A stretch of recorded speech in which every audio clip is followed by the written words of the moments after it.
Sasa hivi tuko kwenye msimu wa korosho kama mnavyoita ninyi, na shughuli za minada zinaendelea. Umesema ni wiki ya 5. Mimi niwapongeze sana. Nilikuwa na kusikiliza kwa makini kuona namna mnavyoendelea kufungua fursa ya kilimo, lakini hasa mlivyojielekeza kwenye malengo yenu matatu uliyosema.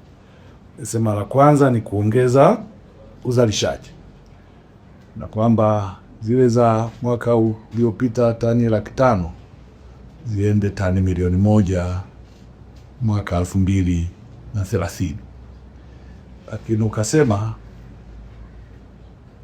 kujielekeza kwenye ubanguaji kwa 100% mwaka 2030. Mawazo mazuri, mtazamo mzuri na mwelekeo mzuri, lakini meeleza namna mnavyojielekeza kwenye block farms na ukaitolea mfano ya Manyoni.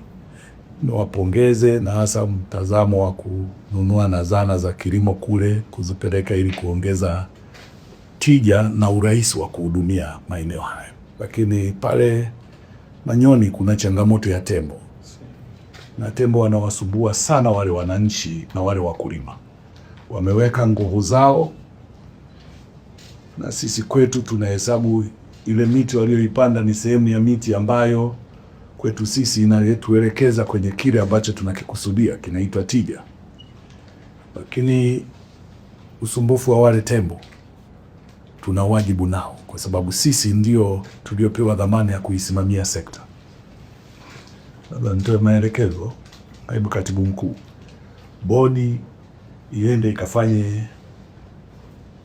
uangalizi wa kina wa namna gani tunaweza tukawasaidia wale wananchi kuondokana kwenye changamoto wa wale tembo, na ili wasiende wenyewe, na nyinyi muende, alafu mnishauri kama litahusisha wizara zaidi ya moja, tuchukue hatua kwa pamoja kuwalinda wale watu. Wametumia jasho kubwa sana kuwekeza pale, nguvu kubwa, wana matarajio makubwa. Sisi wenye sekta na sisi tuonyeshe umuhimu wa kuwalinda ili wapate kile wanachokikusudia.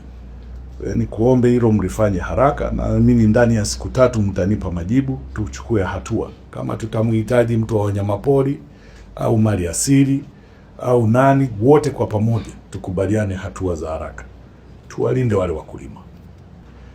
Mimi nadhani kwa hayo tukiyafanya, tutakuwa tumewatendea haki wakulima wa zao la korosho. Na mwisho, nimesema mwanzo, nirudie hapa, korosho zinazotoka mkoa wa Ruvuma, Lindi na Mtwara. Nisikia honi ile, ilikuwa honi ya nini?